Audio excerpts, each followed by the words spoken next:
The Hidden Messages in Water by Masaru Emoto.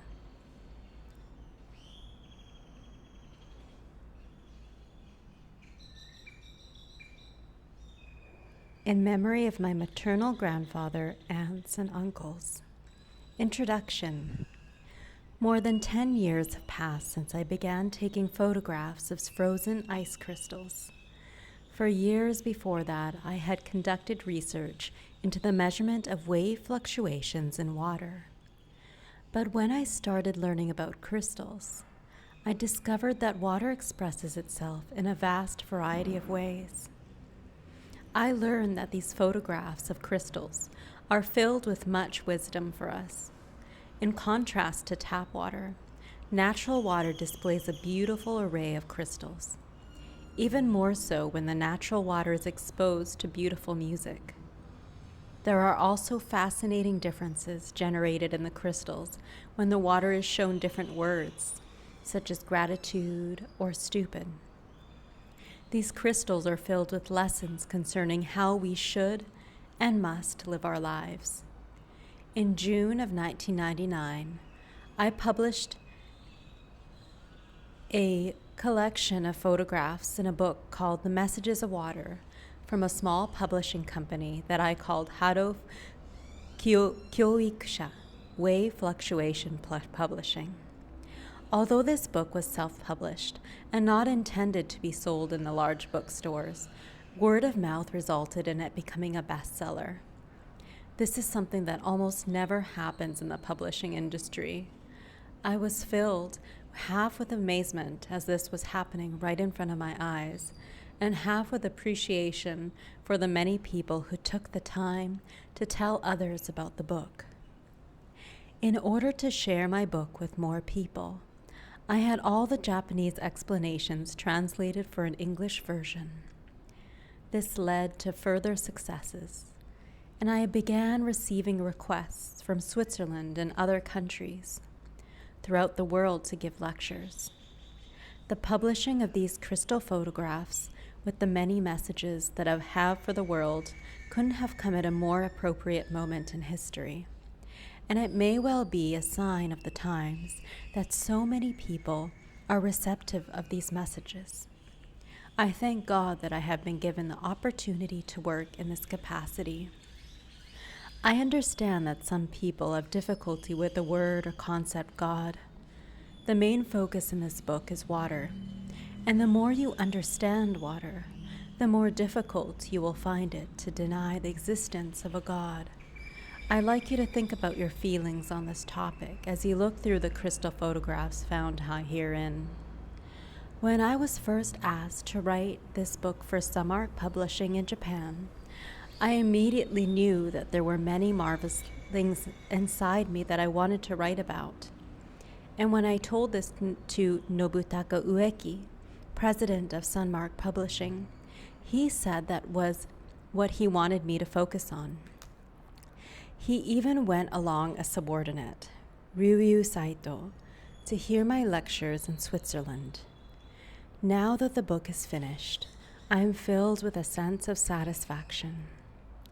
This book has given me a stage from which to speak to you about the fluctuation theories that I've studied for more than a decade, and also about my own experiences, my research based on the observation of human behavior, and my own thoughts concerning the cosmos. I wish to take this opportunity to express my appreciation to Masashi Tanigawa, president of Kokoro Incorporated, Naoki Uchiki, chief editor of Sunmark, Tatsuya Saito, and also to the people who I interviewed for this book. I also owe appreciation to Tetsuya Taguchi, past president of Nichirei Ice Incorporated, who provided much of the water that I used to make the crystals introduced in this book. Thank you to Beyond Words Publishing for publishing this book in English, so that more people around the world can read about our relationship with water. I must not forget to offer my gratitude to all the readers of this book. And finally, I must say thank you and pay my respects to the water of the cosmos. Thank you. Prologue. As you begin reading this book, I'd like to ask you to evaluate your life. More specifically, I'd like you to ask yourself if you are happy. Of course, your definition of happiness will depend upon who you are. But do you have a sense of peace in your heart, a feeling of security about your future, and a feeling of anticipation when you wake up in the morning? If we can call this happiness, then would you say that at this moment you are happy? I think I can safely say that not many people will be able to reply with a resounding yes. Most people are unable to say that their life is everything they have hoped it would be. What is it that causes us so much pain? What is going on in the world that prevents so many people from simply being happy? It seems to me that we're living in an age of chaos. Chaos describes a condition of confusion, indicative of the unorganized matter that existed before the creation of the cosmos. Simply by going about our lives, we find ourselves worn out and fatigued. Newspapers and television bombard us with information, and at work, we face problems and misunderstandings. The sources of our problems seem numerous and overwhelming. This is likely to be a fact of life no matter where in the world we go. This tiny planet of ours is covered with economic conflict, domestic discord, ethnic prejudice, environmental distress, religious wars, and every other type of problem imaginable. And all the bad news about people suffering, people enjoying the suffering, people getting richer, people getting poorer, the oppressed and the oppressors, reaches us within a matter of seconds from the opposite side of the globe. Who, might we ask, is responsible for all this suffering? The world is becoming an ever more divided, estranged, and complicated place to live. We are already up to our necks in chaos, but the world's troubles seem to be getting deeper and deeper. One thing we all have in common is that we are all looking for a way out. Everyone is looking for an answer, and it is an answer so simple and effective that it has heretofore eluded us. So what is the cause of all this chaos? What is at the center of it all? Whatever it is pushing the world away from harmony and towards discord. Perhaps this is an inevitable phenomenon. Though we all belong to the same species, if we live in different places and in different skin ways, the ways we think is bound to be different. And to make matters worse, most people have difficulty accepting things that are unlike the things around them. The result is a never-ending process of troubles and suffering. It would seem that as long as people are people, any solution proposed is certain to come up short. And so now we are back where we started. Can there ever be a single solution that can apply to all people on the globe, that everyone can be convinced of, and that is so simple that everyone can understand it? In fact, I have found the answer, and it is just this. The average human body is 70% water. We start out life being 99% water, as fetuses. When we are born, we are 90% water, and by the time we reach adulthood, we are down to 70%. If we die of old age, we will probably be about 50% water. In other words, throughout our lives, we exist mostly as water. From a physical perspective, humans are water. When I realized this and started to look at the world from this perspective, I began to see things in a whole new way. First, I realized that this connection to water applies to all peoples. Therefore, what I am about to say applies to everyone, all over the world. I believe I am also starting to see the way that people should live their lives. So how can people live happy and healthy lives? The answer is to purify the water that makes up 70% of your body. Water in a river remains pure because it is moving. When water becomes trapped, it dies. Therefore, water must constantly be circulated. The water or blood in the bodies of the sick is usually stagnant. When blood stops flowing, the body starts to decay. And if the blood in your brain stops, it can be life-threatening. But why does blood become stagnant? We can see this condition as the stagnation of the emotions. Modern researchers have shown that the condition of the mind has a direct impact on the condition of the body. When you are living a full and enjoyable life, you feel better physically. And when your life is filled with struggles and sorrow, your body knows it. So when your emotions flow throughout your body, you feel a sense of joy and you move towards physical health. Moving, changing, flowing, this is what life is all about. If we consider that before we become human beings, we existed as water, we get closer to finding the answer to the basic question of what a human being is. If we have a clear understanding of water, we will better understand the human body and even unlock the mystery of why we were born and exist as we do. So just what is water? Your first answer might be that it is a life force. If we lose 50% of the water in our bodies, we can no longer maintain life. Water, carried by blood and bodily fluids, is the means by which nourishment is circulated throughout our bodies.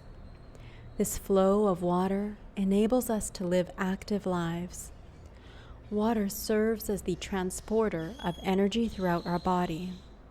This transport of energy is similar to a freight car that moves throughout the body.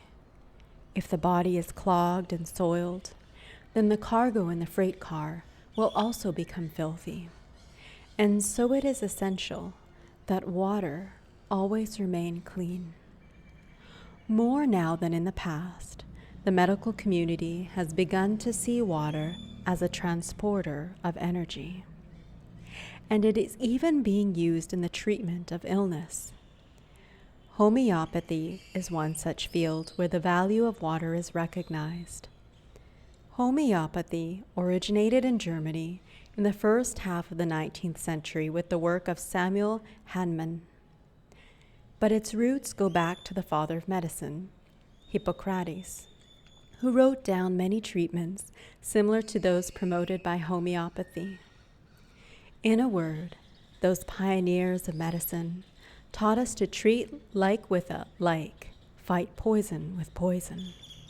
For example, if someone is suffering from lead poisoning, symptoms can be alleviated by drinking water with the minutest amount of lead in it, an amount ranging 1 part in 10 to the 12th 1 trillion to 1 part in 10 to the 400th.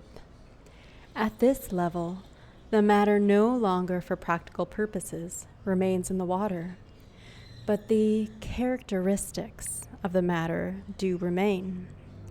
And this forms the medicine for treating lead poisoning. Homeopathy proposes that the greater the dilution, the greater the effectiveness. The logical conclusion is that the denser the poison in the body, the higher should be the dilution ratio. Another way to express this idea is that, instead of the effect of the matter being used to get rid of the symptoms, the information copied to the water is being used to cancel out the information of the symptoms from the poison. So water has the ability to copy and memorize information.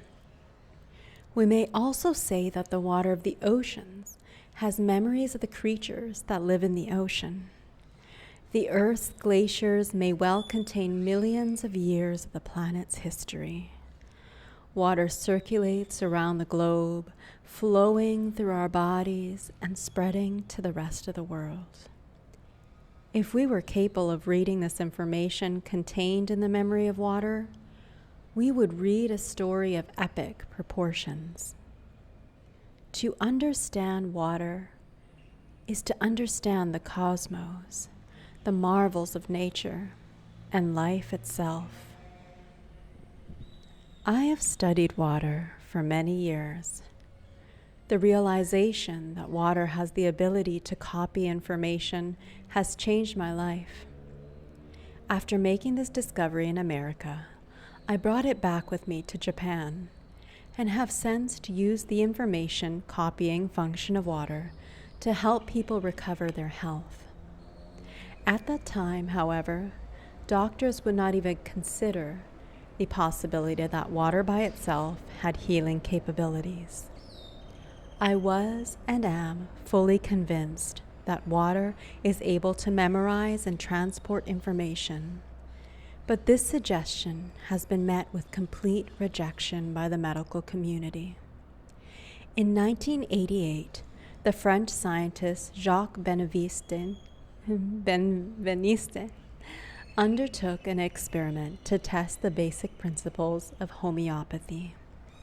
He diluted a medicine with water to the point where the medicine was no longer detectable by clinical means. And then he discovered that this dilution had the same effect on patients as the undiluted medicine. A year after he submitted his results to the British scientific journal, Nature, they were finally published, along with the comment that the results of the experiment were doubtful and without any physical proof. The hypothesis has remained buried and forgotten ever since. Whenever someone comes along with research and experiments that turn the scientific community on its ear, the reaction, to one degree or another, is usually the same. I long wondered if it might be possible to find physical evidence of the ability of water to memorize information. Might there be some way of seeing it with the physical eye? When your heart is open to possibilities, you start to notice small things that can lead to enormous discoveries. And one day, I casually opened a book to words that jumped off the page. No two snow crystals are exactly the same. Of course, I learned the same thing in elementary school.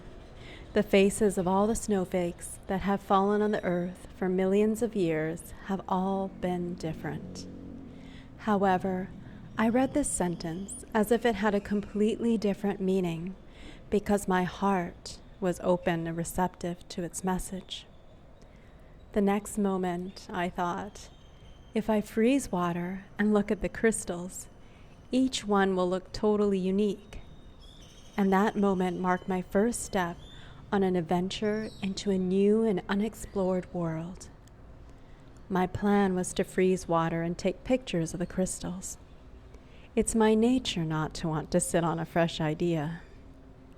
I immediately asked a young researcher in my company to start experimenting.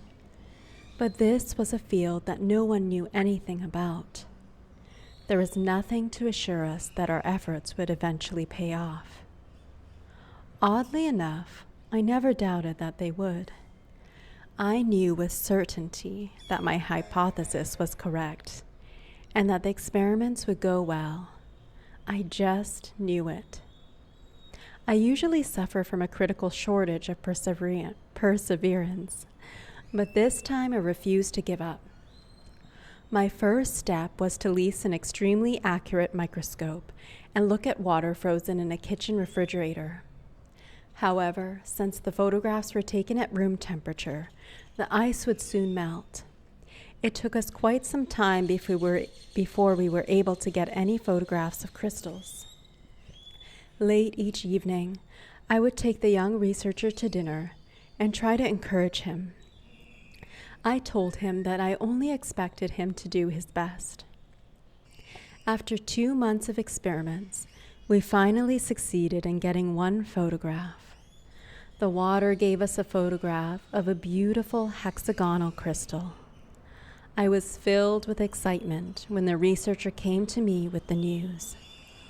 I now have a large walk-in refrigerator where the temperature is maintained at -5 degrees Celsius for experimenting, but it all started with that first photograph. Considering the method we used and what I know now, it was quite miraculous that we were able to get that first photograph at all. What you really know is possible in your heart is possible. We make it possible by our will. What we imagine in our minds becomes our world. That's just one of the many things that I've learned from water. The crystal photographs that I started taking proved to be extremely eloquent in expressing the world. I found within them a profound philosophy. Crystals emerge for only 20 or 30 seconds as the temperature rises and the ice starts to melt. The truths of the cosmos take shape and become visible, if only for a few moments. This short window of time gives us a glimpse into a world that is indeed magical. Let me explain how I go about taking photographs of crystals. I put 50 different types of water in 50 different petri dishes. I used 100 during the first few years. I then freeze the dishes at -20 degrees Celsius for 3 hours in a freezer. The result is that surface tension forms drops of ice in the petri dishes about 1 millimeter across. The crystal appears when you shine a light on the crown of the drop of ice. Of course, the result is never 50 similar crystals, and sometimes no crystals at all are formed. When we graph the formation of the crystals, we realize that different water formed different crystals. Some of them were clearly similar, some were deformed, and in some types of water, no crystals at all formed. First, I looked at the crystals of tap water from different locations. The water of Tokyo was a disaster. Not a single complete crystal was formed. Tap water includes a dose of chlorine used to sanitize it, utterly destroying the structure found in natural water. However, within natural water, no matter where it came from, natural springs, underground rivers, glaciers, and the upper reaches of rivers, complete crystals formed. My efforts to photograph ice crystals and conduct research began to move ahead. Then one day, the researcher, who was as caught up in the project as I, says something completely out of left field. Let's see what happens when we expose the water to music. I knew that it was impossible for the vibrations of music to have an effect on the water. I myself enjoy music immensely, and had even had hopes of becoming a professional musician as a child.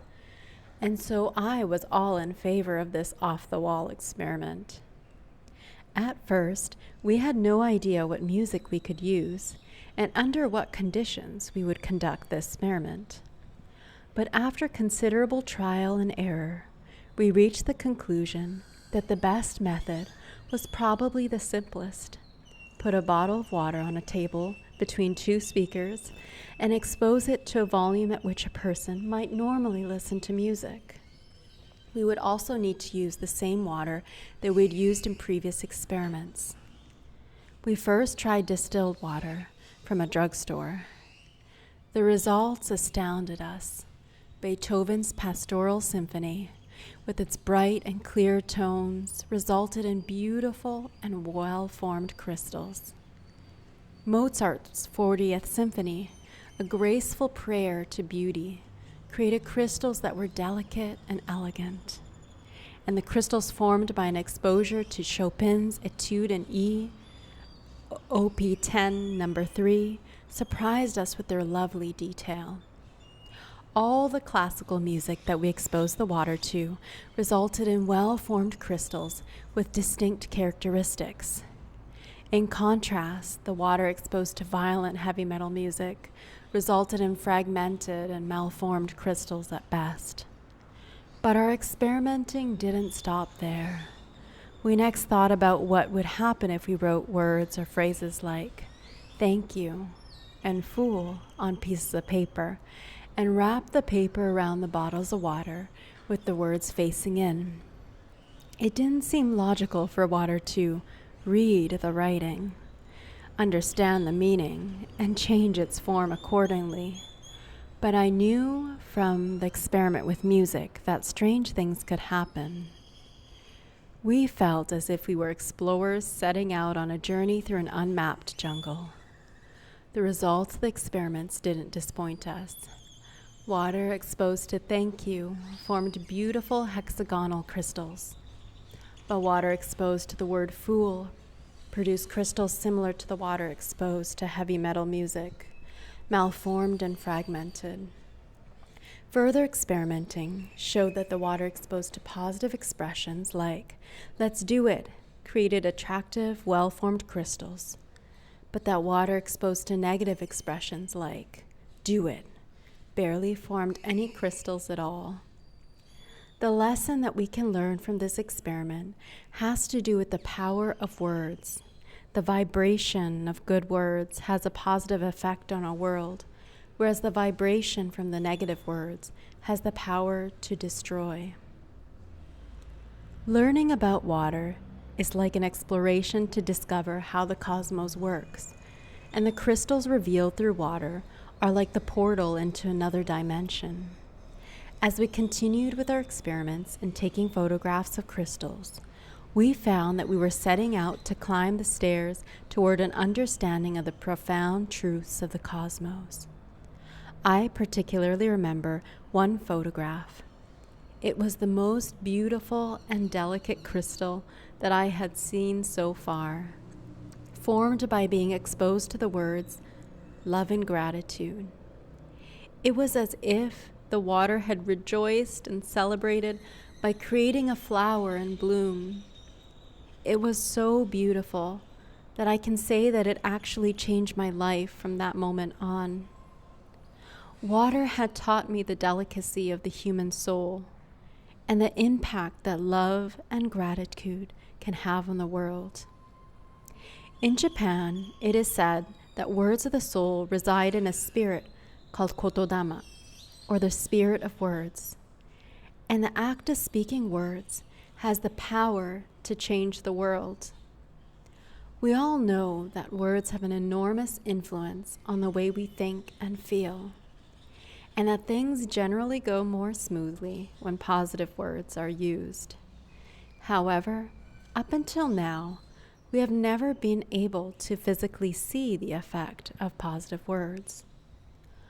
Words are an expression of the soul, and the condition of our soul is very likely to have an enormous impact on the water that composes as much as 70% of our body, and the impact will in no small way affect our bodies. People who are in good health are also generally in good spirits. Indeed, a healthy spirit most comfortably resides in a healthy body. Out of desire to help as many people as possible remain or become healthy, I had worked for years taking care of the sick. And the more afflicted people that I see, the more I become convinced that illness is not just an individual problem, but a result of the deformation of society as a whole. Unless something is done about the deformed world that we live in, and unless we can heal the wounded soul, the number of people suffering from physical illnesses will not decline. So what are the deformities of the world? These are the deformities of the soul, and such deformities have an impact on the cosmos itself. Just as a drop in a pond creates a ripple that spreads out endlessly, the deformity of even one soul spreads throughout the world, resulting in global deformities. But all is not lost. There is hope. there is salvation, and it's called love and gratitude. The earth is searching. It wants to be beautiful. It wants to be the most beautiful that it can be. Earlier I said that we could define the human being as water. I am quite certain that the water in the people who look at the photographs of crystals undergoes some form of change. And I have found the most beautiful crystal of all, the one created by love and gratitude. This is supposedly what all the world's religions are founded on. And if that were true, there would be no need for laws. You already know the answer. Love and gratitude are the words that must serve as the guide for the world. Water teaches in a very clear way how we must live our lives. The story of water reaches from every individual cell to encompass the entire cosmos. I hope that you will feel the same anticipation and excitement that I felt as I discovered the unfolding of this drama. Chapter 1 of What is the Universe Made? Understanding the fact that we are essentially water is the key to uncovering the mysteries of the universe. If you re-examine the world around you from this new perspective, you will start to see things as you have never seen them before. The various events that unfold throughout a person's life are events reflected in water. The individual and society make up one enormous ocean. By adding our individual drops to this ocean, we participate in the formation of society. I wanted as many people as possible to hear the message that water has for us, and so I decided to publish the photographs of the ice crystals. This act was only a small drop, but it created a ripple that resulted in an ever-expanding wave that has had an enormous impact on my life and the lives of many others. I first published my photographs in 1999, 6 long years after I started out on this unusual venture. During those first 6 years, a mountain of photographs had accumulated and was just sitting there in my office. To prepare the photographs for publication, I tried to put them in some sort of order. And as I did so, I started to realize that there was a story unfolding before my eyes. I began to realize that there was a grand and marvelous story that each individual crystal was trying to tell me. As soon as I latched onto the idea of publishing my photographs, I talked to several publishers about my idea, but no one seemed interested. Rejection didn't change my determination to have my photographs published, and so I decided that I would publish them on my own. But I soon realized that though I could afford to have the photographs printed and bound into a book, the restrictive distribution system in Japan wouldn't allow me to have the books sold in bookstores. This seemed like a formidable obstacle, but I just decided not to worry about it. When the completed books arrived, we packed up the books for the few hundred friends and acquaintances who had reserved copies and sent them off. Not long after sending off these first copies, a strange thing started to happen. We started getting reorders from the people who had reserved copies. They had told their friends and acquaintances about the book, and those people had told others. Some people bought 5 or 10 copies and distributed them to their friends. It indeed seemed like the drop in the pond had become a fast-spreading ripple. My expectations quickly expanded, and I next wanted people around the world to know what was in this book of photographs. And so I had a translation company translate all the explanations into English. Happily, people from around the world did see the book. Shizuko Ohand, a woman who would later serve as my interpreter, sent the book to friends in Europe and America, And this resulted in invitations from people who had seen the photographs to visit those countries and present lectures. Over the years, I have been blessed with opportunities to visit Switzerland, Germany, Australia, the Netherlands, Italy, England, the United States, Canada, and many other countries to introduce the crystals to the people of the world. Everything seemed to happen at just the right time. People are looking for a way to make sense of this world of chaos that we find ourselves in. This photograph album became a small but meaningful drop that created a ripple, which has since spread throughout the world.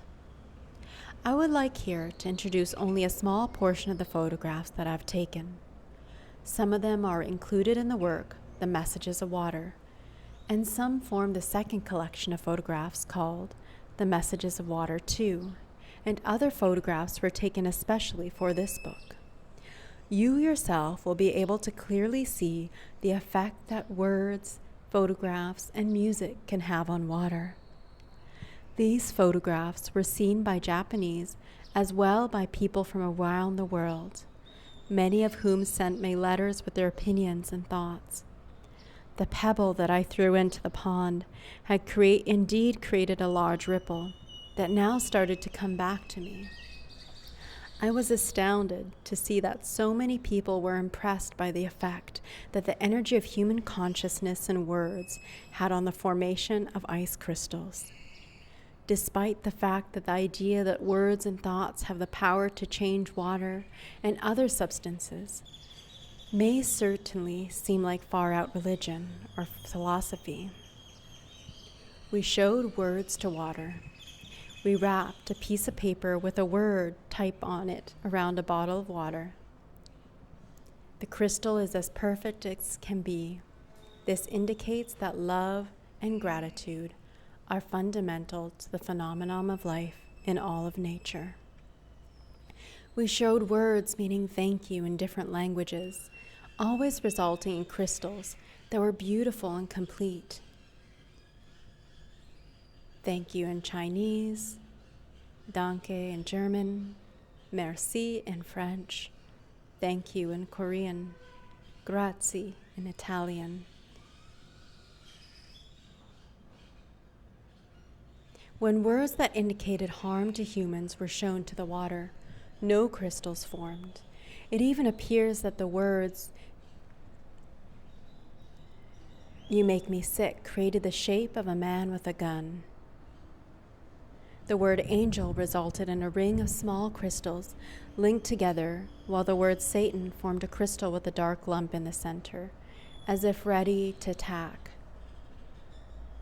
Let's do it created a lovely shape, while do it creates a crystal similar to that created by the word Satan. This might indicate that force and command are alien to the principles of nature. I'm sorry. This shows what a simple "I'm sorry" can result in.